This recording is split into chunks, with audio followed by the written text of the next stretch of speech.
नमस्कार, मैं हूं दीपक चौरसिया।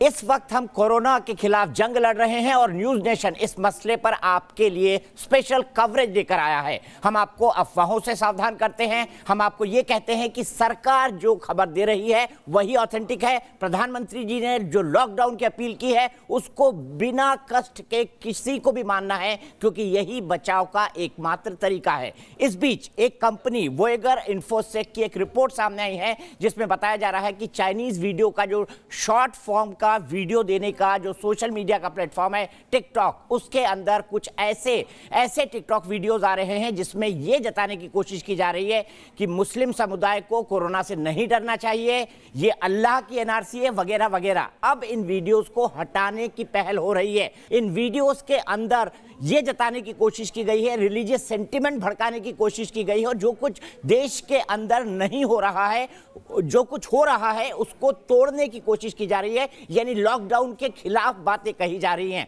हम आपको आगाह कर दें कि कोरोना से बचने का एकमात्र तरीका है वो है लॉकडाउन, सोशल डिस्टेंसिंग, और साथ ही साथ ये भी जोड़ दें कि कोरोना से हिंदू, मुस्लिम, सिख, ईसाई, जैन, बौद्ध, पारसी सभी इफेक्ट हो रहे हैं। पूरी दुनिया में एक बहुत बड़ी महामारी है और इन्हीं तमाम चीजों पर बात करेंगे हम तारिक फतेह जी से, जो हमारे साथ कनाडा से लाइव जुड़ गए हैं न्यूज नेशन पर। तारिक फतेह जी, आपका बहुत बहुत स्वागत है, आपने अपना कीमती वक्त हमें दिया।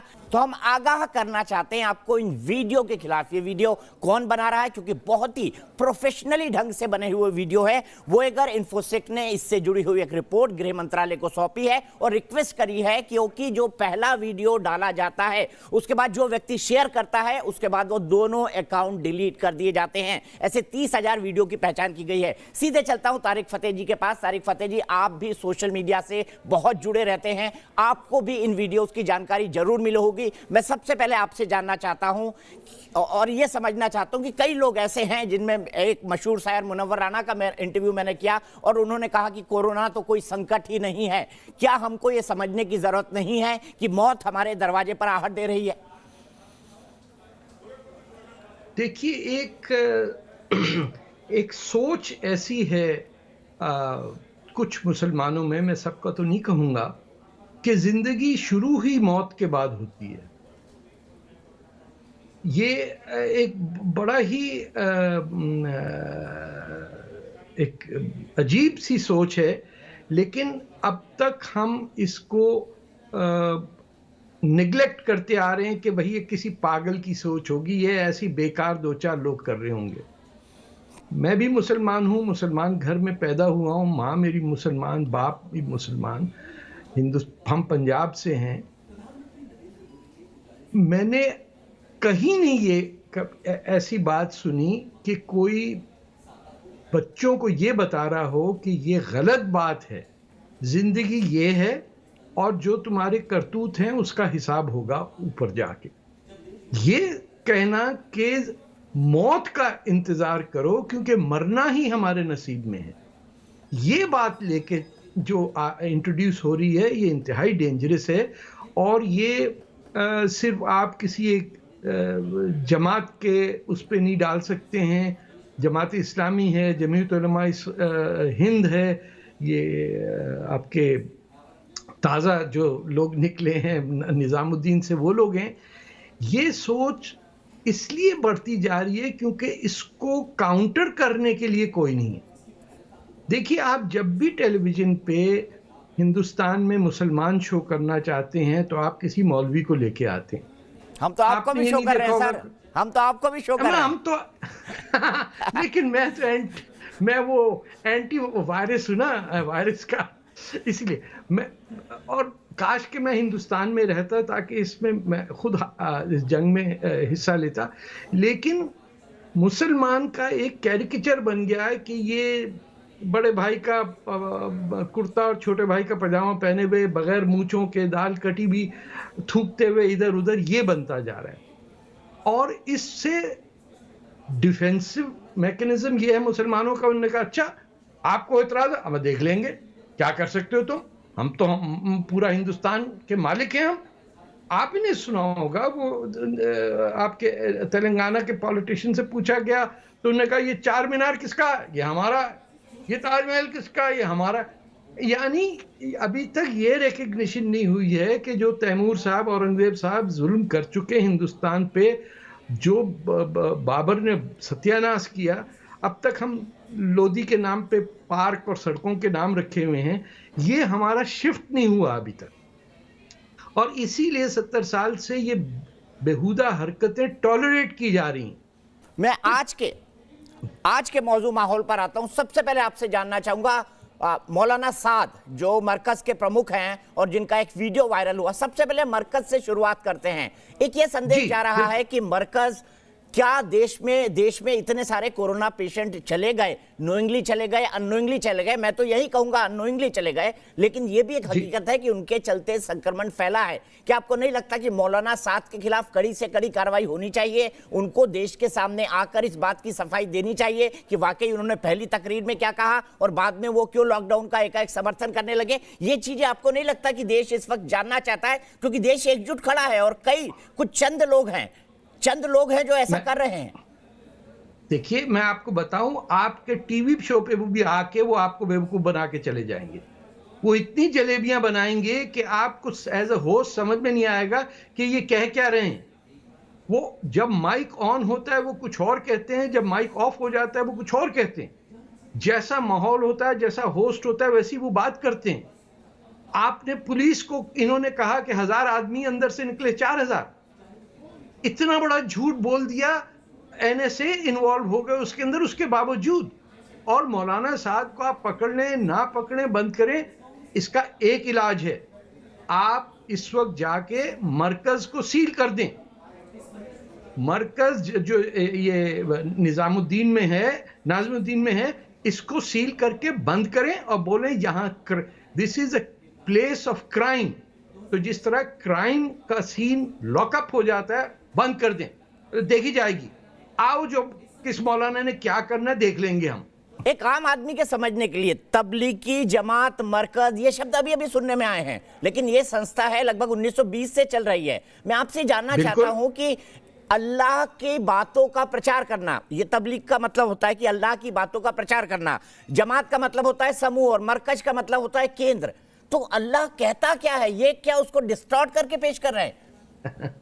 अल्लाह ने ना कुरान ने ना कहीं किसी को इजाजत दी कि वो जमात बनाए और उसके अंदर शक्ल आपकी हो प्यार की और हरकत हो आपकी बिल्कुल शैतान की। यानी ये यहाँ टोरंटो में भी घर घर जाके दरवाजा ठोक के आते हैं और बड़े मुस्कुराते हुए कि सर आपके मोहल्ले में आए थे मिलने से, आप अच्छे मुसलमान हो जाए। अरे भाई, मैंने क्या गलत काम किया है? जो लोग गलत काम कर रहे हैं जाके आईसिस और तालिबान के यहाँ जाके घर घर खटखटाओ। तुम हिंदुस्तान में क्या मुसलमानों को मुसलमान बना रहे हो? एक दुनिया में मुल्क है जब मुसलमान को वोट डालने की हक है, जलूस निकालने का है, जो चाहे करे करने का। एक दुनिया का मुल्क है जहां इमाम हुसैन की औलादों को पनाह मिली, राजा दाहिर ने दी। पहली दुनिया की मस्जिद बनी हिंदुस्तान में, मलाबार कोस्ट पे जो कोचिन के पास है। और यहीं आके आप बैठ के सुधार रहे हैं लोगों को, उन लोगों को जिन्होंने आपको पनाह दी या बर्बरियत की हम पे। देखिए, दो किस्म के मुसलमान हैं। एक आए सीना चौड़ाए हुए हम तैमूर की औलाद हैं, औरंगजेब हैं। या तो ये मान लें कि ये हिंदू टेंपल्स को तोड़ने में खुशी समझते हैं, कह देना, बताएं कि ग़ज़वा हिंद पे जमात का क्या है स्टैंड। ये पूछने का वक्त आ गया कि आपके यहाँ जुम्मे की नमाज में नहीं कहा जाता कि या अल्लाह मुसलमानों को फतह नसीब करे कौमुल काफिरीन पे? कौन है कौमुल काफिरीन? जब आप पूछते हैं, आप कहते हैं नहीं साहब आप थोड़ी हैं, वो तो यहूदी है, आप तो हिंदू हैं, आप तो हमारे भाई हैं। यहूदी को कहते हैं, वो तो हम हिंदू को कह रहे हैं। ये झूठ का कारोबार चला हुआ है सर। इसीलिए 500 साल में मुसलमानों ने एक सुई की मशीन, सुई तक नहीं इजाद की। ना बाइसिकल बना सकते हैं, ना साबुन बना से, कुछ नहीं किया। 500 साल हो गए। मैं इससे आगे क्योंकि मौलवियों के फंस गए हम, मौलवियों में फंस गए। मैं आपसे ये समझना चाहता हूं, हमने एक विरोध देखा, प्रधानमंत्री मोदी जीत कर आए, 370 हटी, अयोध्या पर डिसीजन आया, 3 तलाक हटा, फिर उसके बाद एनआरसी और सीएए आया, तो एक बड़ा मुखर विरोध देखने का शुरू हुआ। शाहीन बाग में क्या हुआ आप सब जानते हैं, देश भर में शाहीन बाग बनाने की अपील की गई। अगर मामला असंवैधानिक है तो भी सुप्रीम कोर्ट उस पर विचार कर रहा है। कई बार समझाया गया, लेकिन शाहीन बाग के लोगों को भी जबरदस्ती उठाना पड़ा। ये क्या सोच है? क्या कुछ लोग इस समुदाय के सरकारी दामाद बन के रहना चाहते हैं? नहीं, वो मानते ही नहीं है सरकार को। तबलीगी जमात, जमात इस्लामी, जमीयत उलमा हिंद, ये इंडिया के कॉन्स्टिट्यूशन को आपके टीवी पे तो आके कहेंगे यस, लेकिन अपनी कम्युनिटी के अंदर कहेंगे ये थोड़ी है। ये तो वही लोग हैं जो इमरान खान जैसे कह रहा है कि हमारा वो मदीने की रियासत बनेगी, रसूलुल्लाह मोहम्मद के नाम पे जस्टिस होगा। अरे कहां से क्या बात ला के देख रहे हो? किसने कह दिया कि कुरान खुद कहता है कि हमने मोहम्मद तुम्हें भेजा है इनको राय रास्त पे लाने के लिए, तुम इनके लीडर नहीं हो। They are responsible for themselves. और हम यहाँ वही प्रॉफिट मोहम्मद जिसने कहा कि अगर वबा फैल जाए तो अपने घर से नहीं निकलना, जहां बैठे हो वहां बैठे रह जाना, बाहर नहीं चलो। ये उसी को डिफाई कर रहे हैं और घूमे फिर रहे हैं। कोई तेलंगाना जा रहा है, कोई गुजरात जा रहा है, कोई केरला जा रहा है और इंडोनेशिया जा रहा है। ये यानी प्रॉफिट मोहम्मद ने इनसे कह दिया कि भैया भी वबा फैले घर में बैठ जाओ। ये हमें पढ़ाएंगे कि इस्लाम क्या है? इनमें से किसी ने कुरान पढ़ा नहीं है। अरबी में ये रट्टा लगाते हैं। ये देवबंदी मदरसा पता नहीं कहां कहां, आपके 50,000 तो इंडिया में मदरसे आपने खोले हुए। क्यों खुले हुए? क्या एजुकेशन सिस्टम दुनिया में नहीं है क्या?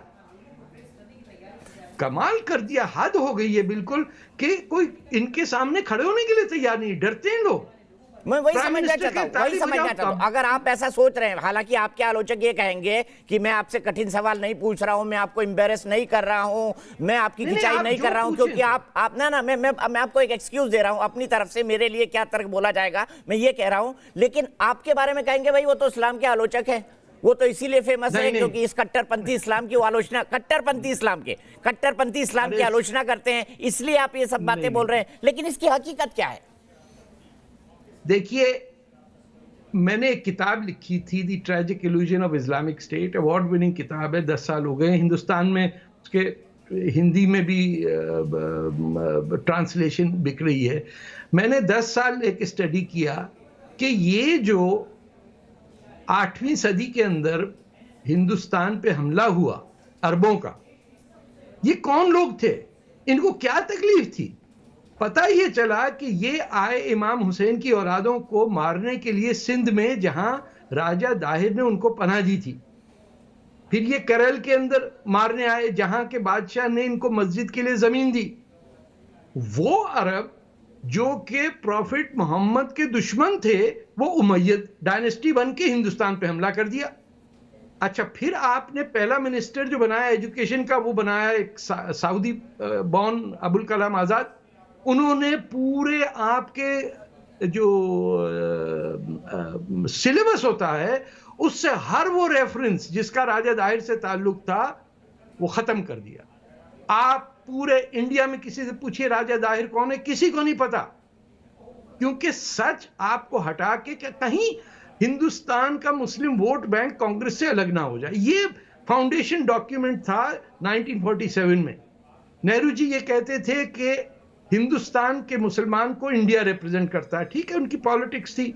जिन्ना साहब कहते थे कि हम रिप्रेजेंट करते हैं। उस चक्कर में जिन लोगों ने पाकिस्तान बनाया, जो यूपी, बिहार और यहाँ के मध्य प्रदेश के मुसलमान थे और बंगाल के, उन लोगों ने तो वो पाकिस्तान बना के खुद यहीं बैठे रह गए। ये भी मानने को तैयार नहीं। तो आप 46 का इलेक्शन देख लीजिए। इनके जहन से अभी तक ये नहीं निकला कि इनका देश भारत देश है। इनका देश कहीं आसमान में नहीं है, कहीं पाकिस्तान नहीं है, बांग्लादेश नहीं है। ये अपने हिंदुस्तानी होने पे शर्मिंदा हैं। इसीलिए अपने नाम के आगे सैयद लगाया होता है, जैदी, सिद्दीकी, फारूकी। क्या ये अरब लगते हैं आपको कहीं से? तो फिर अरबी नाम आपने रखा हुआ है कि सारे कुरैशी आके दिल्ली में बैठ गए। नहीं, मुझे ये बताइए, अगर मैं तर्क के तौर पर मान लूं कि आपका यही तर्क है, तो फिर ये क्यों कहा जाता है कि हम भारत को मानते हैं, संविधान को मानते हैं? हम भारतीय हैं, हम पाकिस्तान नहीं गए थे, हम पाकिस्तान नहीं गए थे, हम तो इस देश में रहते, बाय चॉइस हमारे फोर फादर्स ने इस देश को सुना था। जब सीए एनआरसी की डिबेट चली तो ऐसे कई तर्क देखने को मिलते थे, लेकिन आप उससे उलट बात करें। अगर ऐसा है तो आपके विचार से ऐसा क्यों है? भाई आपके सामने एविडेंस बेस्ड बात होनी चाहिए ना। अगर देखिए, अगर यूपी के अंदर जो सीटें थी, कांग्रेस ने 90% आम सीटों पे जीत हासिल की। जो मुसलमानों के लिए अलग सीटें थी उसमें कांग्रेस को 2 सीट मिली। तो भाई यूपी के अंदर मुसलमान, मुझे एक जुलूस बताइए दिल्ली के अंदर या लखनऊ के अंदर जो पाकिस्तान के अगेंस्ट निकला हो 1947 में, एक बता दीजिए। हर जगह लेके रहेंगे पाकिस्तान, क्या ला इलाहा इल्लल्लाह, जो अब नारे लग रहे हैं, पाकिस्तान का मतलब क्या, ला इलाहा इल्लल्लाह, ये तो लखनऊ और दिल्ली और पटना के नारे हैं, बंबई के नारे हैं, ये लाहौर कराची का नारा तो नहीं है। तो झूठ बोलने से हटने की अब उम्मीद नहीं रखनी चाहिए, अब एक्शन लेना चाहिए। ठीक है, जमात की अगर बात करें, तारिक फतेह साहब, अगर जमात की बात करें, आपकी जमात के बारे में क्या स्टडी है? क्योंकि तबलीगी जमात, नया नया शब्द देश के लोगों ने सुना है, बड़े अंडरग्राउंड तरीके से काम करती है। लोग कहते हैं कि दुनिया की सबसे बड़ी मुस्लिम ऑर्गेनाइजेशन है, 15 से 20 करोड़ फॉलोअर्स कहे जाते हैं इसके। जी पूरे दुनिया में ट्रैवल कर रहे हैं। न्यूयॉर्क टाइम्स की एक रिपोर्ट कहती है कि मलेशिया में भी कई कोरोना के पेशेंट्स गए, पाकिस्तान के रायविंड के अंदर मार्च के अंदर ये सब हुआ, फरवरी और मार्च के अंदर, वहां पर भी कई केसेस हैं। ये जमात आखिरकार करती क्या है, और दूसरा इसका सोर्स ऑफ फंडिंग क्या है आपकी स्टडी के हिसाब से? देखिए, ये 100 साल पुरानी 1920 की शायद ऑर्गेनाइजेशन है, मेवत से जो आपका डिस्ट्रिक्ट है। आप सिर्फ एक अंदाजा लगाइए कि मेवत के अंदर जो तकरीबन 100% मुस्लिम डिस्ट्रिक्ट है, वहां लिटरेसी रेट औरतों का है 2 या 3%। ये तो इनके हाथ में है ना कि क्या कर सकते हैं। वहां जिन मुसलमानों ने जाके स्कूल खोलने की कोशिश की औरतों के लिए, या बुर्के से हटाने की कोशिश की, उनको मार तोड़ के भगा दिया गया। जब आप 2020 के अंदर डिफेंड कर रहे हो बुर्का, और ये कि मस्जिद में औरत नहीं आ सकती, आपने एक चीज नोटिस की कि पूरे मरकज में एक औरत नहीं पाई गई। क्या औरतें मुसलमान नहीं होती? ये तो हमारे टोरंटो की हर मस्जिद में औरत नजर आती है, दुनिया की हर मस्जिद में औरत है सिवाय हिंदुस्तान के। ये क्यों? ब्लैकमेल है ना। आप किसी मस्जिद में चले जाइए, औरत मौजूद ही नहीं है। दैट मीन्स ये उसको इंसान ही नहीं समझते। ये वो मजहब है जिसमें खदीजा, फातिमा जैसी औरतें, आयशा जैसी औरतें जिन्होंने जंगों को लीड किया है, उनकी बेटियों को आपने बंद कर दिया बुर्के में। तो ये ऑर्गेनाइजेशन क्या है, पैसा कहां से आता है? ये काम है इंटेलिजेंस डिपार्टमेंट का, एमआई वालों का। वो ज्यादा बेहतर समझते होंगे। मैं तो एक पॉलिटिकल ऑब्जर्वर की हैसियत से कहूं कि इन्होंने जो रायविंड में जलसा किया, आप अंदाजा लगाइए, वहां से निकले हुए लोगों ने गाजा और फलस्तीन, जिसकी ये बहुत हर वक्त रोते रहते हैं, वहां फैला दिया। गाजा में एक केस नहीं था। 2 फलस्तीनी रायविंड से आए, तबलीगी जमात के, इजिप्ट में घुस के वहां वबा फैलाई, और फिर गाजा में आके खत्म हो गया। वहां फैल गई बीमारी। ईरान में इन अंधों को नजर नहीं आ रहा क्या वो मुसलमान नहीं है? कि आयतुल्लाह ने कहा कि चाटो जो दीवार क्या होता है, हाँ दीवारें हैं, उनको चाटो। वो चाट के मर गए लोग। कोई पूछने वाला नहीं है कि भाई इसमें अल्लाह वल्लाह का कोई ताल्लुक नहीं है, कुछ नहीं करेगा। आप अगर एक हिंट लीजिए तो साउथ कोरिया से लेके हर जगह मजहबी जगहों के अंदर से ये निकली है वबा। तो जब आपको मैसेज नहीं मिल रहा है, अल्लाह ताला क्या चाहता है कि गिरजों से निकलो, मस्जिदों से निकलो, कुछ आम मेरी उम्मत की खिदमत करो। लोग भूखे हैं, बीमार हैं, गरीब हैं दुनिया भर के अंदर, उनको बचाओ, उनकी खिदमत करना इस्लाम है। ये अजीब अरबी कपड़े पहन के, लंबी लंबी दाढ़ियां, अजीब शक्लें बना के आप वीडियो बता रहे हैं यूट्यूब के ऊपर कि अल्लाह कुछ नहीं करेगा तुम्हारा, मरना है तो मस्जिद में आके मरो। अरे इतना मरने का शौक है तो भाई जाके पाकिस्तान आप मर जाए, हमारी जिंदगी क्यों तकलीफ में डाले हुए हैं? चले जाए ना, 50 मुसलमान मुल्क हैं, किश्तियां पकड़ के चले जाए सोमालिया। दो अंतर बता रहा हूं तारिक फतेह जिधर साहब। जाना है जाए। तारिक फतेह साहब, दो अंतर हिंदुस्तान से नफरत क्यों है इनको, ये सवाल है इनसे। और है। झूठ मत बोलें, क्योंकि अगर हिंदुस्तान से नफरत नहीं होती तो ये अपने बच्चों के नाम हिंदुस्तानी रखते, अरबी नहीं रखते। ठीक है, आखिरी सवाल, दो तस्वीरें हैं भारत में, एक तरफ लॉकडाउन है, 21 दिन का लॉकडाउन है, एक दिन जनता कर्फ्यू भी लगा, 14 अप्रैल तक हम लॉकडाउन रहेंगे, उसके बाद सरकार समीक्षा करेगी। और एक तस्वीर पाकिस्तान की है, जहां पर मैंने ये सुना, एक न्यूज के अंदर देखा, एक यूट्यूब पे क्लिप, कि वहां पर 80 एकड़ जमीन कराची में बना दी गई है कि इस जगह को कब्रिस्तान बनाया जाएगा। इस दोनों कंपैरिजन को आप कैसे देखते हैं? सर, पाकिस्तान मुल्क नहीं है, पाकिस्तान स्टेट नहीं है, पाकिस्तान एक स्टेट ऑफ माइंड है। Pakistan is not a country, ये समझ लें। पाकिस्तान में फौज ने खासतौर पे बलूचिस्तान, सिंध और पश्तूनों पे कब्जा किया हुआ है, जिस तरह पहले बंगाल पे कब्जा था। इनका वहां फौजी जनरलों का सिर्फ एक काम है, पैसे बनाना। वो हर मिलिट्री कॉन्ट्रैक्ट से पैसे बनाते हैं। वो कोरोना वायरस आएगा, उसमें उनको मजा आ रहा होगा कि अरे भैया, ये मास्क का ठेका तुम ले लो, गाउन का ठेका मैं लेता हूं, कितना बनाना है। सबकी फैमिली रहती है अमेरिका में, गाली किसको देते हैं? अमेरिका को। ये एक it is a nightmare. Hindustan को देखना होगा कि किस तरह पाकिस्तान के 3-4 टुकड़े करके उनको भूटान, सिक्किम, इस तरह करके छोटे छोटे मुल्क बना दे ताकि जान छूटे हमारी। ये बलूचिस्तान वाले आजादी क्यों चाह रहे हैं? सिंध में क्यों लोग कह रहे हैं कि हमको आजादी दो? सिंधी सिविलाइजेशन देखिए, हिंद बना सिंध हिंद नहीं है। आप सब सिंध से निकले हैं, हड़प्पन सिविलाइजेशन के, मुंजुदारों हमारी पैदाइश है, वेदा सब कुछ वहां से निकला। वो तो आपने डाल दिया पाकिस्तान में। अब वहां बताइए हिंदुओं का हशर क्या कर रहे हैं आप सिंध के अंदर? और वो बेचारे हिंदू, इंडिया में उनको रेफ्यूजी स्टेटस नहीं मिलता है, वो कहां मर जाएं जाके? ये मुसलमान अगर होते तो ये पनाह देते पाकिस्तान के हिंदुओं को कि आओ, तुम्हारे पास घर नहीं है, हम देंगे। ये होते हैं मुसलमान। ठीक है, शुक्रिया तारिक फतेह साहब। आपने पहली बार आपका इंटरव्यू किया है, बड़ी बेबाक राय रखते हैं। आज वक्त की कमी है, लेकिन निसंदेह हम इस लॉकडाउन के दौरान फिर आपसे मिलेंगे और स्पेसिफिक विषयों पर बात करेंगे, ताकि आपसे हम लोग नया ज्ञान ले सके, एक अलग पर्सपेक्टिव समझ सके। तारिक फतेह साहब हमारे साथ कनाडा से जुड़े थे। उनका यह कहना है कि इस्लाम या फिर कुरान या हदीस कहीं नहीं कहती कि सोशल डिस्टेंसिंग का पालन मत करें। मैं सिर्फ अंत में चलते चलते ये कहना चाहता हूं, दिल्ली दंगों के वक्त भी मैंने कहा था कि इंसान के खून का शरीर लाल होता है। कोरोना किसी भी जाति, धर्म, मजहब, रंग, देश, किसी भी सीमा को नहीं देखता है। पूरी दुनिया में महामारी बन चुका है। अगर इसलिए आप किसी के चलते अफवाह के शिकार हो रहे हैं, या आप गलतफहमी का शिकार हो रहे हैं, या किसी के द्वारा बरगलाए जा रहे हैं, या सोशल मीडिया से बहुत ज़्यादा प्रभावित हो रहे हैं, तो अपने फैक्ट चेक करिए, अपने सत्य को चेक करें। दुनिया भर की वेबसाइट से सरकार ने चला रखा है, हमारे न्यूज़ चैनल पर लाइट डिटेक्टर टेस्ट दिखाया जाता है, वो देख लीजिए। सतर्क रहें, सावधान रहें, घर में रहें और अपने आप को सुरक्षित रखें।